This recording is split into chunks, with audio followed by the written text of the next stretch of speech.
Kitchen, Monday 8:30 on 7. This program brought to you by Mitsubishi. Put us to the test at your local Mitsubishi dealer today. Love that car.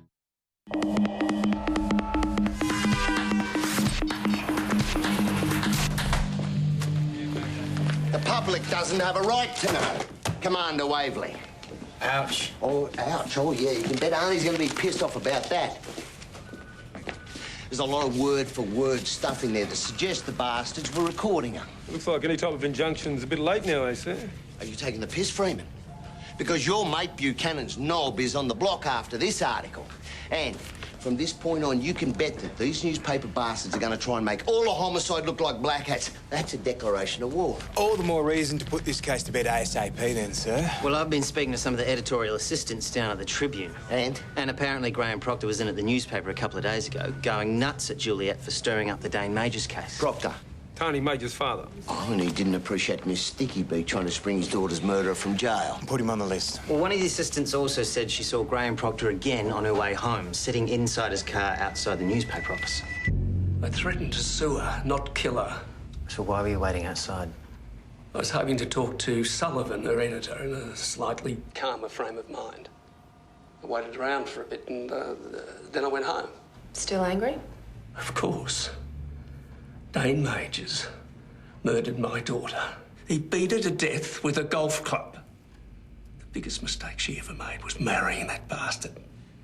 He was a womanizer and a wife beater, all of which came out at the trial. I begged Tony to leave him on countless occasions, but she always refused. She loved him. He was trying to change, yes, right. Big head, big fists. Do you own a gun?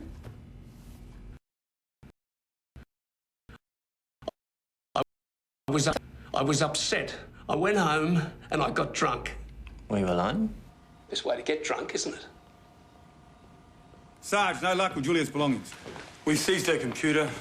No notebooks at her work or any at her apartment. The boss probably hid them if they're at the paper. Yeah, I'd say so. It was her visits to Dane Majors that kicked this whole thing off.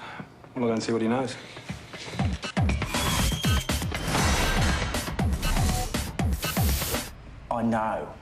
I know she's dead. Her mate from the paper beat you to it. Her mate? Is that Tim Paget? Cocky little runt. Yeah, that sounds like Tim. The one person who ever listened to me and now she's been killed. You think it's related? Of course it's related. She was going to help me and somebody stopped her. How was she going to help you? By exposing the crooked cops who framed me. And they were? Oh, look, you're Buchanan's mate. You're going to try and bury this. Well, you're too late. What do you mean? Tim Paget wanted to know if I had any idea who shot Juliet Gardner. Well, I told him to have a look at two detectives, Bruce Dalton and Nick Buchanan. And Juliet's source? Is that someone you kick-started? I've got no idea who she's been talking to apart from me. You'll have to play nice with her colleagues if you want that. So in other words, you got nothing. You're making a mistake backing your mate. You know that? I mean, think about it. He warned Juliet Gardner off the story. She didn't listen. Next minute, she's dead. Doesn't take a genius. Well, I'll say one thing for Tim Paget. The guy's quick. Yeah. Juliet's chair's still warm. He's already jumped all over her story. An ambitious journalist. Who would have thunk it? I think he's worth bringing in. To interview? Yeah. He claimed that he and Juliet were close, but I asked around her friends at the office and they all claimed that he had the hots for her. And? And they went out for a drink. He made his move. She turned him down. He's been bad-mouthing her ever since. Bad-mouthing her how? By suggesting that she got a leg up by throwing the leg over. Over Alan Sullivan? Yeah. You'd have to have pretty long legs. Well, true or not, she had the story and now she's dead. The story now. Be very afraid. You did very well professionally from Juliet's death, didn't you? What happened to her isn't going to stop us exposing Nick Buchanan and Bruce Dalton's behaviour. You know, corruption, capital C. We're more interested in murder. Capital M. Any comment? What, if you think trying to intimidate me is going to shut me down? You can forget it. We're not trying to intimidate you, Mr. Paget. We're following a legitimate line of inquiry. You were jealous of Juliet, weren't you? And hey, she rejected your advances. What was her reason? You too short. I was just out for a bit of fun. Yeah? Yeah, she was at that age girls get when they start looking for the one. You know, her age.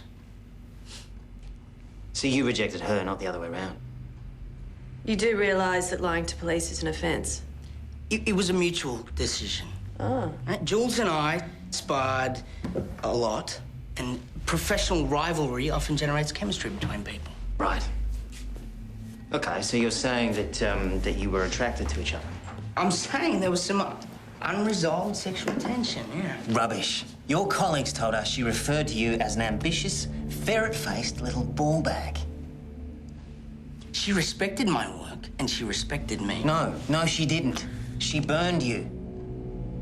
So you murdered her, and you took her story, didn't you?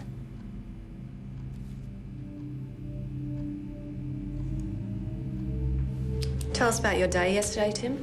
All of it. Well, we thought there might be something in Tim Paget jumping on Juliet's story so quickly, so we put the frighteners on him and suggested he might be a suspect. Give you anything? Entertainment. Reese and Paget got into some kind of weird pissing competition. I was putting pressure on him. Oh, is it pressure? Did Paget give you any indication of what Juliet had? No, he didn't. So we're at a dead end. Well, not necessarily. What about Deep Throat? He's an eyewitness to this murder and potentially the intended target. Well, how are we going with Juliet's phone? so Tex pulled the contact list and we've got call information from the memory. There's several numbers on there without IDs, and one of them was an unanswered call right before. The owner. Probably the owner. But we could try calling it. Getting in contact with this bloke is really going to narrow down the motive, Sarge. He's not going to talk to police. Yeah, but he might talk to Juliet's replacement. What, you? No.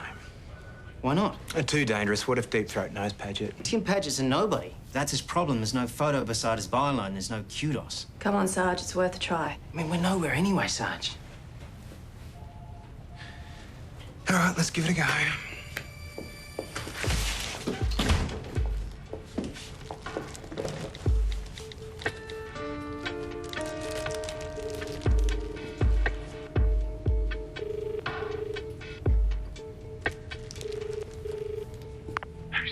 My name's Tim Paget. I worked with Juliet. I think you know what I'm talking about. How come you have her phone? The cops gave it to me, with her belongings. Look, Juliet and I were very close. And she told me what she was working on. I think we need to meet up, keep this thing moving. No. It's too dangerous. Well, we need to do this for Juliet. I've just been shot at. Yeah, and she took the bullet for you.